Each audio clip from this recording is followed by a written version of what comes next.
Man, do you ever wonder what it's like to find happiness in your appearance? I never really understood that. I fought against my bodily anxieties for years, but never once was I able to come to terms with the man that I see in the mirror. I know what I look like in my head, what I'm supposed to look like, but it just isn't me. That's okay though, I've been working towards inner peace for some time. Long breaths, constant distractions, and superficial activities. Still, sometimes I need help. I'm able to find peace with the mind and soul, but with my body it's an everyday struggle. I walk the path to nirvana, but sometimes I need a little help. Perhaps if I tell you my story, you can give me some advice to find my own happiness. I suppose it all started when I was exploring the West Virginia's cave systems. I had been through the caves countless times, so I didn't think too much about the dangers of going in alone. I suited up, grabbed my light sources, and dove into the hidden corridors. Caving can be a spiritual experience. The lack of sight and sound allows for the mind to remove any distractions, opening up for the opportunity for any experience to be pure and reflective. I suppose that's why I go, to explore lands lost in the stomach of a dying and apathetic world. It satisfies the sense of adventure that burns deeply within my soul.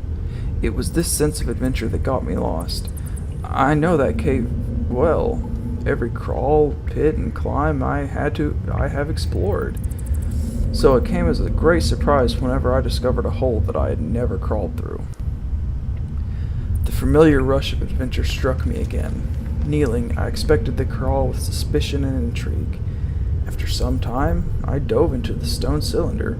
Taking my time, I inspect every possible danger and slowly inch forward. If my memory is anything serviceable, I had roughly 5 inches surrounding my person at any time. With every inch I crawled, my wanderlust continuously bubbled through. It was my naive lust for adrenaline that prevented me to take notes of my surrounding inches.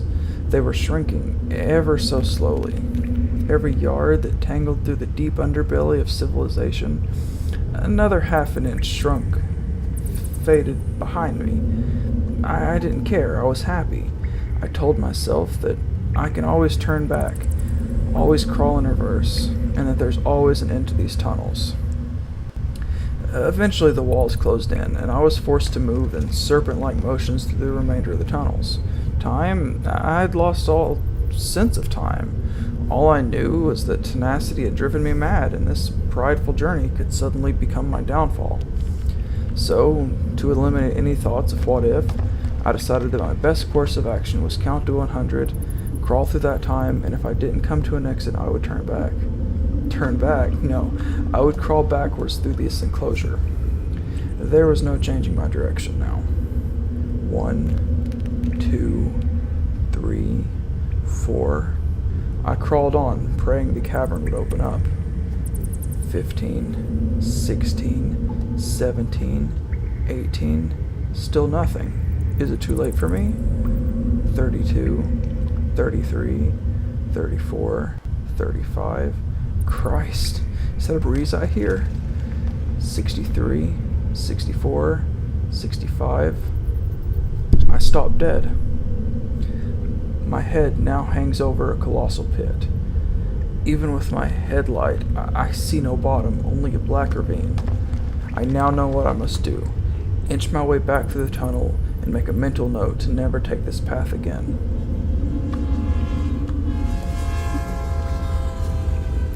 A train. A fucking train. I hear the slight rumble of a coal train directly above me. At first, I think nothing of it. But when that goddamn rock fell on me, my legs had been crushed, pinning me in this tunnel with my head hanging over a pit. I awoke several hours later, struggling with pain, confusion, and fatigue, desperately trying to remove the rocks from my person. I couldn't move anything. The stone had nearly molded around me, a sarcophagus perfectly formed to fit my stature. It was only natural for me to panic. I couldn't help it. I tried, but as screams reverberated through the dark chasms, I realized that my only hope of being saved was a pipe dream. I was miles below the earth, had passed beyond the recommended touring point of the cave. was buried God knows how long through this tunnel, and there was nobody at the bottom of the pit. I continued to scream. 5 solid days went by. My legs were no longer in pain. In fact, I could no longer feel my legs at all. The weight of the rocks had killed them off. It was on the 4th day that my headlight had went out, killing off another of my functioning senses. I could only hear myself scream. There is nothing else. I'm going to die. Whether of starvation, dehydration, or infection is irrelevant. I begged for it. I longed for the release of death. It is now my only escape. It was on day 6 that the full weight of dehydration had stricken me. I had known for some time that I had a canteen on my belt, but I had long given up trying to get it. Only my fingertips could graze the surface of the steel container. It remained cold in the cavern. I eventually forced my fingers away from the fucking thing. I will not be reminded of existence, but I need water to stay alive. My saliva has dried up. Out of frustration, I bit my lip, and as blood hits my tongue, I know what I must do. I bit into my inner jaw at first, testing the waters as I experimented with the pain of breaking one's own flesh. But when the blood hit my tongue, I felt relief. The liquid on my dry tongue was such a powerful sensation that I bit again. This time, I got some meat.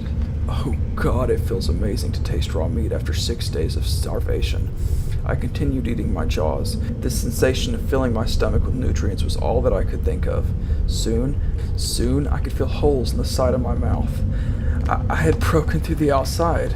In a panic, I tilted my head back so the juices did not spill out on the cavern floor. For in a survival situation, it's unwise to waste fresh liquid.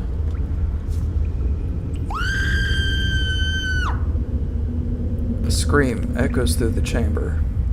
I look up in a panic as a light hits my face. Above me was a collection of men and women walking along the rim of the pit. A woman fainted, a man called on his radio, and I realized that I had broken through to a commercial cave.